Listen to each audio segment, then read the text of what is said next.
Hello students, आइए start करते हैं पीपीएस लैब सीरीज का प्रोग्राम नंबर 7। प्रोग्राम नंबर 7 है write a program to construct Fibonacci series up to n terms. ठीक है, ये फिबोनाची सीरीज पहले तो होती क्या है, पहले इसको डिस्कस कर लेते हैं हम। मैं बता देता हूँ आपको फिबोनाची सीरीज का लॉजिक क्या है। जैसे मान लीजिए एक वेरिएबल हो, सपोज लीजिए n है, n मतलब नंबर ऑफ टर्म्स, और n की वैल्यू आप इनपुट कराते हैं, सपोज करो 5। ठीक है, तो n की वैल्यू जो इनपुट करा रहे हैं आप 5, तो आउटपुट ऐसा आना चाहिए फिबोनाची सीरीज का कि जो पहली टर्म होगी n 5 का मतलब क्या है कि नंबर ऑफ टर्म्स 5 है, यानी टोटल नंबर ऑफ 5 टर्म्स आपको फिबोनाची सीरीज की डिस्प्ले करनी है। तो उसकी पहली टर्म जो होगी फिबोनाची सीरीज की वो होती है 0। उसके बाद जो सेकंड टर्म होती है वो होती है 1, लेकिन जो थर्ड टर्म होगी वो पहली 2 टर्म का सम होगी, 0 और 1 का सम, यानी कि वो भी 1। जो चौथी टर्म होगी वो उससे प्रीवियस 2 का सम होगी, यानी कि सेकंड और थर्ड का सम, यानी कि वो होगी 2। और जो पांचवी टर्म होगी वो पांचवी टर्म फोर्थ टर्म और थर्ड टर्म का सम होगी, यानी कि प्रीवियस 2 का सम, वो होगी 3। ठीक है, अगेन मैं रिपीट कर दे रहा हूं। लॉजिक क्या है कि n की वैल्यू अगर हमने 5 इनपुट कराई है तो आउटपुट आना चाहिए हमारा 0 1 1 2 3। First term 0, second term 1, and third term will be a sum of first and second term, previous 2 term. इसी तरह से जो फोर्थ टर्म है यानी कि 2, वो 2 जो है वो सम होगी 1 और 1 का, यानी कि प्रीवियस 2 टर्म्स का, 1 1 का। और जो 3 है वो उससे प्रीवियस 2 टर्म का सम होगी 1 और 2 का। तो आइए स्टार्ट करते हैं इसको, थोड़ा समझते हैं इस प्रोग्राम को क्या करा हमने। यहां इन्होंने क्या करा है, हेडर फाइल इंक्लूड करा, उसके बाद इन्होंने क्या करा है, देखिए कि फर्स्ट इक्वल टू 0। हमने क्या करा है कि जो फर्स्ट है, फर्स्ट इक्वल टू 0 और सेकंड इक्वल टू 1। जब फिबोनाची सीरीज का आपको अच्छे से पता है कि जो फर्स्ट टर्म 0 ही प्रिंट होगी और सेकंड टर्म 1, जो प्रोग्राम का लॉजिक है वो स्टार्ट होगा थर्ड टर्म से, because third will be a sum of previous 2 0 and 1, and 2 will be a sum of previous 2 second and third. तो जब फर्स्ट टर्म 0 और 1 फिक्स है तो इन्होंने इसको फिक्स कर लिया। फर्स्ट की वैल्यू यहां पर 0 इनिशियलाइज कर दी और सेकंड की वैल्यू यहां पर 1 इनिशियलाइज कर दी। ठीक है, ये तो प्रिंट होंगी। हाँ, थर्ड जो वेरिएबल लिया, थर्ड वेरिएबल में इन्होंने कोई वैल्यू पुट नहीं करी। उसके बाद वेरिएबल लिया n का मतलब नंबर ऑफ टर्म्स। यहां पर हमने n जो लिया है, n का मतलब क्या है, नंबर ऑफ टर्म्स, और एक वेरिएबल लिया i। ठीक है, फॉर लूप चलाने के लिए। अब देखिए जरा, यहां पर इन्होंने सबसे पहले क्या करा, input number of terms n की वैल्यू इनपुट कराई। तो हम अपने प्रोग्राम में कंसिडर करके चलेंगे 2-3 केस। ठीक है, n की वैल्यू मैं आपसे कह रहा हूं कि सपोज करो इनपुट कराई 1, n की वैल्यू क्या इनपुट कराई 1, कि फिबोनाची सीरीज की आपको पहली टर्म ही प्रिंट करनी है मान लीजिए। ठीक है, तो पहली टर्म आपने जब प्रिंट करनी है तो मैंने यहां पर क्या केस बनाया, if n double equal to 1, यानी कि नंबर ऑफ टर्म अगर 1 के इक्वल है तो आप फर्स्ट की वैल्यू प्रिंट कर लीजिए। जो फर्स्ट वेरिएबल आपने लिया था जिसके अंदर आपने 0 इनिशियलाइज करा था, आपने फर्स्ट की वैल्यू प्रिंट कर ली, यानी कि आउटपुट क्या आ गया आपके पास 0, सिंपल। दूसरी पॉसिबिलिटी ये बनती है कि 1 की जगह n की वैल्यू आपने इनपुट करी 2। ठीक है भाई, नंबर ऑफ टर्म्स आपकी होंगी तो सारी पॉजिटिव में ही, नंबर ऑफ टर्म्स आपकी नेगेटिव तो हो नहीं सकती, तो नेगेटिव केस तो हमने यहां कंसिडर ही नहीं करा। तो n की वैल्यू मान लीजिए आपने इनपुट कराई है 2, तो उस केस में फ्लो ऑफ कंट्रोल पहले वाले इफ की बॉडी के अंदर नहीं आएगा। उस केस में फ्लो ऑफ कंट्रोल आएगा दूसरे वाले इफ की बॉडी के अंदर, यानी कि इफ के साथ जो ये एल्स अटैच्ड है इसके अंदर फ्लो ऑफ कंट्रोल आएगा। ठीक है, तो n इक्वल टू 2 है तो प्रिंट होना चाहिए फर्स्ट और सेकंड। n की वैल्यू अगर 2 है तो स्टार्टिंग की 2 टर्म आपकी कौन सी हैं भाई, स्टार्टिंग की अगर n की वैल्यू आपने 2 इनपुट कर दे तो स्टार्टिंग की 2 टर्म आपकी 0 और 1 तो है, तो 0 और 1 प्रिंट होती। हाँ, अगर n की वैल्यू 2 से ज्यादा है, अगर n की वैल्यू किससे है, 2 से ज्यादा, तो फ्लो ऑफ कंट्रोल आएगा इस वाले एल्स पे, क्योंकि भाई पहली वाली कंडीशन भी फॉल्स हो गई, n 1 के इक्वल भी नहीं है और n 2 के इक्वल भी नहीं है, it means n is greater than 2। तो लास्ट वाले एल्स पे फ्लो ऑफ कंट्रोल आएगा, जो लास्ट वाला आपने एल्स लिखा है इस पे फ्लो ऑफ कंट्रोल आएगा। तो आइए हम प्रोग्राम समझते हैं। सपोज करिए n की वैल्यू आपने जो इनपुट करी है, n की वैल्यू जो आपने इनपुट करी है वो 5 है, यानी कि जो फिबोनाची सीरीज आप डिस्प्ले करना चाह रहे हो उस केस में n की वैल्यू 5 है।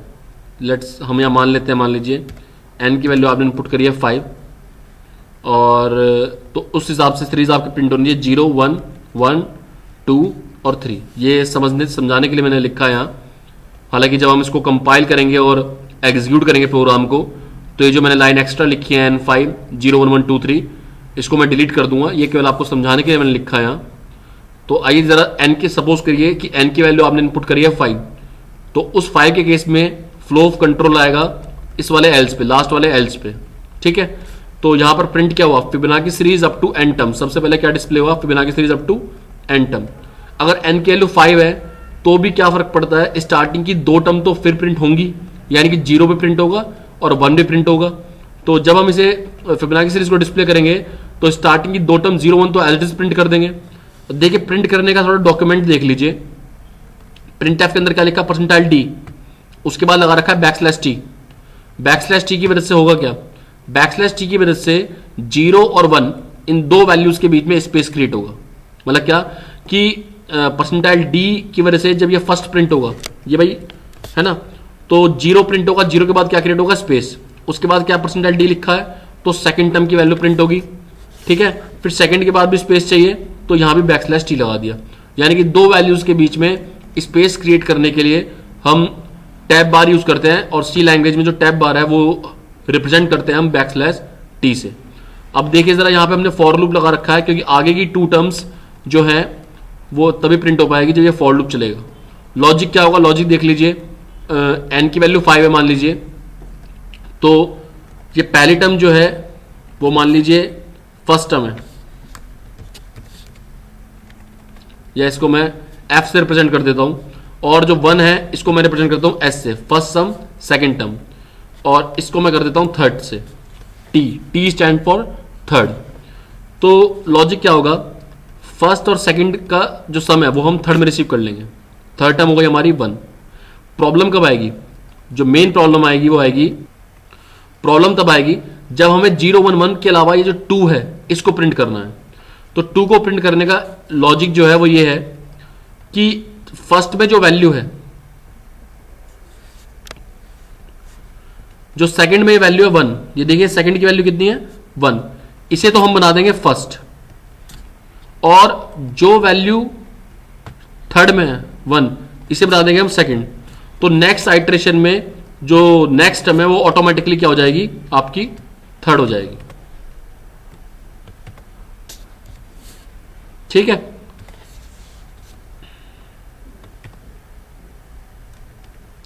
नेक्स्ट आइट्रेशन में जो ऑटोमेटिकली जो है टर्म वो थर्ड हो जाएगी। कैसे जरा देखते हैं, देखिए जरा हमने लूप लगाया फॉर का लूप लगाया हमने। फॉर लूप समझने के लिए आप थियोरेटिकल लेक्चर पे जा सकते हैं, वीडियो लेक्चर पे। आई की वैल्यू 1 है, यहाँ पर आई की वैल्यू 1 इनिशियलाइज हुई, और यहाँ less than equal to n-2। तो फॉर लूप पता है कैसे चलता है हमें, सबसे पहले होता है इनिशियलाइजेशन, किसी भी वेरिएबल के अंदर आपने वैल्यू असाइन करी, उसके बाद चेक होती है ये कंडीशन, जो भी आपने फॉर लूप के अंदर कंडीशन पास करी। तो n की वैल्यू कितनी है 5, n is number of term, 5 - 2 कितना हो गया 3। तो ये फॉर लूप कितनी बार चलना चाहिए, 3 बार चलना चाहिए। जब ये कंडीशन चेक हुई 1 लेस देन इक्वल टू 3, तो कंडीशन ये चेक हुई, तो कंडीशन तो ट्रू है, यहां पर कंडीशन क्या है ट्रू, तो ट्रू है तो कंट्रोल आएगा फॉर लूप के अंदर, और फॉर लूप के अंदर कंट्रोल आया तो हमने लिखा है third equal to first plus second. अब देखिए जरा यहां पर फर्स्ट की वैल्यू कितनी है, फर्स्ट की वैल्यू है यहां पर 1, और सेकंड की वैल्यू कितनी है, सेकंड की वैल्यू भी 1, जो हमने पास करी। देखिए आप साफ साफ यहां पे लिखा हुआ है, स्टार्टिंग में जो फर्स्ट है, नहीं सॉरी फर्स्ट की वैल्यू 0 है, फर्स्ट की वैल्यू है 0। अब देखिए स्टार्टिंग में जब आपने कोई चेंज नहीं करा, तो यहां जरा लॉजिक डिस्क पे आ जाइए, फर्स्ट की वैल्यू आपने क्या इनिशियलाइज करी थी 0, और सेकंड की वैल्यू आपने क्या इनिशियलाइज करी थी 1। जो थर्ड टर्म थी वो फर्स्ट टर्म और सेकंड टर्म का सम थी, यानी कि वो भी क्या हुई 1। तो फर्स्ट प्लस सेकंड को आपने सम करा और रिजल्ट रिसीव कर लिया थर्ड में, तो थर्ड का जो आंसर आया वो आपका 1 आ गया, ठीक है। अब इसके बाद आपने थर्ड को प्रिंट करा, print percentile D backslash T third, तो थर्ड का जो आउटपुट आया वो 1 आ गया, ठीक। यानी कि अभी तक आपकी 3 टर्म, अगर आपने फिबोनाची सीरीज की जो वैल्यू है यानी नंबर ऑफ टर्म्स, अगर आपने 5 इनपुट करी है तो आपकी पहली टर्म 0, सेकंड टर्म 1 और थर्ड टर्म 1, इतना आउटपुट आपका आ चुका प्रोग्राम का, ठीक है। अब नीचे आया तो हमने क्या कराया, मैंने जैसे स्वैपिंग करी थी आपसे, मैंने अभी बताया था थोड़ी देर पहले कि हम क्या करेंगे कि नेक्स्ट आइट्रेशन में ये जो सेकंड में 1 इनिशियलाइज है इसे तो हम बना देंगे फर्स्ट, है ना, और इसके आगे जिसमें थर्ड की वैल्यू थी उसे बना देंगे हम सेकंड, तो ऑटोमेटिकली आगे जो हमारा कर्सर है वो आगे शिफ्ट हो जाएगा, थर्ड हमारी नेक्स्ट टर्म हो जाएगी। तो फर्स्ट के अंदर आपने क्या साइन कर दिया, सेकंड। सेकंड की अभी करंट वैल्यू क्या थी, सेकंड की ऊपर करंट वैल्यू क्या थी 1, उसे आपने किस में कॉपी कर दिया, फर्स्ट में। तो अब फर्स्ट की वैल्यू कितनी हो गई, फर्स्ट की वैल्यू 1 हो गई। अब आपने सेकंड के अंदर क्या कॉपी कर दिया, थर्ड। थर्ड की वैल्यू आप ऊपर भी क्या करके आए हैं, देखिए जरा, थर्ड की वैल्यू क्या करके आए हैं आप ऊपर 1। तो आपने जब थर्ड सेकंड में कॉपी करा तो सेकंड की वैल्यू भी कितनी हो गई 1, यानी फर्स्ट की वैल्यू भी 1 है इस टाइम और सेकंड की वैल्यू भी 1 है। और फॉर लूप आपको पता है कि जब 1 less than equal to 3 condition true हो गई थी और फॉर लूप की बॉडी आपकी एग्जीक्यूट हुई थी, ये सारी स्टेटमेंट एग्जीक्यूट हुई थी। अब इसके बाद फ्लो ऑफ कंट्रोल जाएगा आई प्लस प्लस पे, ठीक है। फ्लो ऑफ कंट्रोल किस पे जाएगा, आई प्लस प्लस पे। आप इसकी जगह लिख सकते हैं I equal to I plus 1।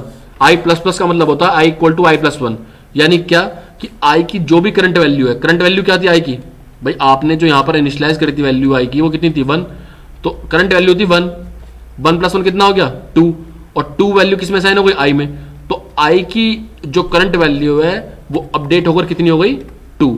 तो इसी तरह से ध्यान रखिए कि आई प्लस प्लस जब भी होगा तो उसका मतलब क्या है कि जो आई की प्रीवियस वैल्यू है उसमें एक वैल्यू इंक्रीज हो जाएगी, ठीक है। तो आई की वैल्यू बढ़कर कितनी हो जाएगी 2, तो यहां पर आई की वैल्यू कितनी हो गई 2। अब जब ये अपडेशन हो गया तो उसके बाद फ्लो ऑफ कंट्रोल फिर से किस पे जाता है, कंडीशन पे, यानी कि आई की वैल्यू 1 है और यहां लिखा है हमने n माइनस 2, तो यहां पर आई की वैल्यू लेकिन अब कितनी हो गई, आई की वैल्यू अपडेट हो गई 2 हो गई, 2 less than equal to 3, condition फिर से ट्रू हो गई। जब कंडीशन फिर से ट्रू हो गई तो flow of control for loop की बॉडी के अंदर फिर गया, और जब फिर गया कंट्रोल तो थर्ड इक्वल टू क्या लिखा है, फर्स्ट प्लस सेकंड। लेकिन अब जरा ध्यान रखिए कि फर्स्ट प्लस सेकंड जो लिखा है आपने, लास्ट टाइम आपने फर्स्ट की वैल्यू कितनी कर दी थी, लास्ट आइट्रेशन में जब आई की वैल्यू 1 थी तो उस आइट्रेशन में आपने फर्स्ट की वैल्यू कितनी कर दी थी 1, और सेकंड की वैल्यू कितनी कर दी थी 1। तो इसका मतलब इस टाइम फर्स्ट की वैल्यू भी 1 है और सेकंड की वैल्यू भी 1 है, ठीक। तो 1 प्लस 1 आपने करा और फाइनली वो रिसीव कर लिया थर्ड में, तो थर्ड की जो अपडेटेड वैल्यू है वो हो जाएगी 2, ठीक है। यानी कि अब आप थर्ड की वैल्यू प्रिंट करेंगे तो वो 2 प्रिंट हो जाएगा, सही है। तो अभी तक आपकी फिबोनाची सीरीज का जो आउटपुट है वो कितना आ चुका है, 0 भी आ चुका, 1 भी आ चुका, 1 भी आ चुका और 2 भी आ चुका। फाइनली अब क्या प्रिंट करना रह गया 3। अब देखिए जरा नीचे आइए, फर्स्ट के अंदर आपने क्या असाइन करा, फिर से फर्स्ट के अंदर अभी फॉर लूप की बॉडी पूरी एग्जीक्यूट नहीं हुई, फर्स्ट के अंदर सेकंड असाइन करा, ठीक है। तो सेकंड असाइन करा आपने, तो सेकंड की करंट वैल्यू कितनी है अभी इस टाइम, सेकंड की वैल्यू कितनी है इस टाइम 1, देखिए। और थर्ड की वैल्यू आपने किसमें कॉपी कर दी, सेकंड में, तो सेकंड की वैल्यू अब आपने अपडेट करके कितनी कर दी 2, क्योंकि थर्ड की वैल्यू आप ऊपर क्या कर चुके 2। अब फिर से फ्लो ऑफ कंट्रोल जाएगा किस पे जाएगा, आई प्लस प्लस पे। आई की वैल्यू इंक्रीज होकर यहां पर कितनी हो जाएगी 3, और फिर से कंडीशन चेक होगी ये I less than equal to n minus 2, लेकिन आई की वैल्यू यहां पर कितनी हो जाएगी 3, तो 3 less than equal to 3, condition फिर से क्या हो गई ट्रू। भाई 3 जो है वो 3 से छोटा नहीं है लेकिन बराबर तो है, लेस देन इक्वल का मतलब या तो छोटा हो या बराबर हो। Flow of control for loop की बॉडी के अंदर आएगा क्योंकि कंडीशन अभी भी ट्रू है। जब तक ये कंडीशन फॉल्स नहीं हो जाती, 1 less than equal to n minus 2, जब तक ये कंडीशन फॉल्स नहीं हो जाती तब तक फॉर लूप की बॉडी एग्जीक्यूट करती रहेगी। जब ये कंडीशन फॉल्स होगी तो फॉर लूप की बॉडी एग्जीक्यूट होना बंद करेगी। तो इस केस में फ्लो ऑफ कंट्रोल नीचे आया, फर्स्ट की वैल्यू कितनी है, लास्ट आइट्रेशन में जब आई की वैल्यू 2 थी तो फर्स्ट की वैल्यू आप कितनी कर चुके थे 1, और सेकंड की वैल्यू कितनी कर चुके थे 2। तो इस केस में फर्स्ट में तो आपका 1 है लेकिन सेकंड में आप अपडेट करके कितना कर चुके 2, तो थर्ड जो है वो अपडेट होकर हो जाएगा 3, और अब आप प्रिंट करेंगे तो थर्ड की वैल्यू प्रिंट होगी 3, यानी कि कितनी वैल्यू प्रिंट हो गई 0 1 1 2 3, इतना आपका आउटपुट आ गया। लेकिन अभी जरा रुकिए, प्रोग्राम अभी एग्जीक्यूट नहीं हुआ है, 0 1 1 2 3 हो गया। अब फर्स्ट इक्वल टू क्या लिखा है आपने सेकंड, सेकंड की वैल्यू ऊपर आप अपडेट करके क्या कर चुके 2, तो फर्स्ट के अंदर वैल्यू अपडेट हो जाएगी 2, और सेकंड के अंदर जो थर्ड आपने कॉपी करा है तो यहां पर वैल्यू कितनी हो जाएगी 3। क्यों, क्योंकि अभी आप ऊपर थर्ड की वैल्यू कितनी अपडेट करके आए हैं 3 अपडेट करके आए हैं, ठीक है। तो फर्स्ट के अंदर 2 है और सेकंड के अंदर 3, तो फॉर लूप की बॉडी एग्जीक्यूट हो गई। अब फ्लो ऑफ कंट्रोल फिर से जाएगा इस i प्लस प्लस पे, तो i की वैल्यू अब अपडेट होकर कितनी हो जाएगी 4, और फिर से फ्लो ऑफ कंट्रोल जाएगा इस कंडीशन पे i less than equal to n minus 2, तो यहां पर i की वैल्यू कितनी हो गई 4, 4 लेस देन इक्वल टू 3। अब इस केस में क्या होगा, कंडीशन हो जाएगी फॉल्स, और जब कंडीशन हो जाएगी फॉल्स तो फ्लो ऑफ कंट्रोल आएगा इस फॉर लूप की बॉडी के बाहर, क्योंकि अब ये फॉर लूप फर्दर एग्जीक्यूट नहीं करेगा। मैंने बताया ना आपको कि सबसे पहले इनिशियलाइजेशन आई की वैल्यू 1 हुई सेट, फिर उसके बाद ये कंडीशन चेक होती है, जो भी आपने कंडीशन लगाई है I less than equal to n minus 2 या कोई और कंडीशन लगाई हो, जब ये कंडीशन चेक होती है तो फिर उसके बाद फ्लो ऑफ कंट्रोल आता है फॉर लूप की बॉडी के अंदर, फॉर लूप की बॉडी एग्जीक्यूट होती है, जो भी स्टेटमेंट्स आपने पास कर रखी है वो सारी स्टेटमेंट एग्जीक्यूट होती हैं, और फिर फ्लो ऑफ कंट्रोल जाता है अपडेशन स्टेप पे, यानी किस पे i प्लस प्लस पे, सही है। और i की वैल्यू अपडेट होगी, अपडेशन स्टेप होने के बाद यानी कि i की वैल्यू इंक्रीज होने के बाद फिर से फ्लो ऑफ कंट्रोल इस कंडीशन पे ही जाएगा, और फिर से ये प्रोसेस चलता रहेगा तब तक जब तक ये कंडीशन फॉल्स नहीं हो जाती। तो चलिए इस प्रोग्राम को, अब ये तो मैंने समझाने के लिए सब लिखा था, इसको यहाँ से डिलीट करना पड़ेगा, नहीं तो प्रोग्राम ये आपका कंपाइल भी नहीं होगा और ना ही ये एग्जीक्यूट होगा। ये सेल्फ आइट्रेशन का सबसे अच्छा मेथड है कि अगर आप खुद चेक करना चाहते हैं अपने प्रोग्राम को रन करे बिना कि कोड एग्जीक्यूट होगा नहीं होगा, तो आप अपने से कुछ वैल्यू ले लिया करिए, और जो भी आपने कोड लिखा है उसको सेल्फ आइट्रेट करके देखिए कि वो उन पर्टिकुलर वैल्यू पे चल रहा है या नहीं चल रहा। अब ये सब हम डिलीट करेंगे 1 बाय 1। चलिए इस प्रोग्राम को भी पहले जो भी कंटेंट हमने इसमें लिखा है इसमें पहले सेव कर देते हैं, और फाइनली अब इस प्रोग्राम को हम कंपाइल करेंगे।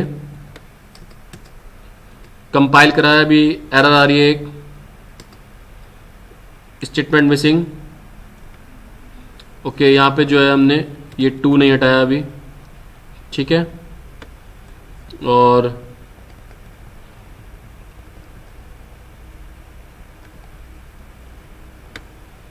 अब इसको कंपाइल करते हैं। कंपाइल कर हमने कोई एरर नहीं है इसमें। अब फाइनली इसको हम रन करते हैं। नंबर ऑफ टर्म्स आप कुछ भी इनपुट कर सकते हैं। लेट से हमने इनपुट करी 5, देखते हैं 5 के अकॉर्डिंग आउटपुट आ रहा है नहीं आ रहा।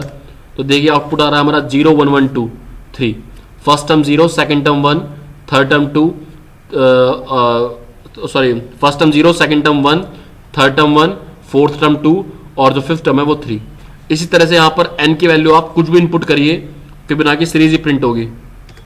F10 करके आप ये रन कर सकते हैं दोबारा। अभी 1 मिनट, वो सेव नहीं हुआ था कंटेंट अपडेट, पुराना कंटेंट अपडेट नहीं हुआ था।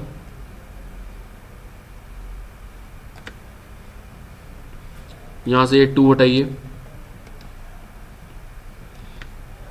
ये ऐसी प्रॉब्लम आपके साथ ये तब आएगी जब आपने जो भी कंटेंट लिखा है, जो भी कंटेंट आपने करा है, इसमें चेंजेस प्रोग्राम में करें, उसको सेव नहीं करा। कंपाइल करिए, फिर से कोई एरर नहीं है, यहाँ पे रन करिए। 5 की जगह आप कोई भी और वैल्यू भी दे सकते हैं, जैसे मैंने सपोज करो 9 दी कि मैं फिबोनाची सीरीज की 9 टर्म प्रिंट करना चाह रहा हूँ। अब एंटर करिए, देखिए 9 टर्म आपकी फिबोनाची सीरीज की प्रिंट हो गई हैं। ठीक है, तो सिंपल प्रोग्राम है, बस इसके लिए आपको फॉर लूप आना चाहिए। अभी के लिए इतना ही। नेक्स्ट लेक्चर में हम नेक्स्ट प्रोग्राम डिस्कस करेंगे। Thank you.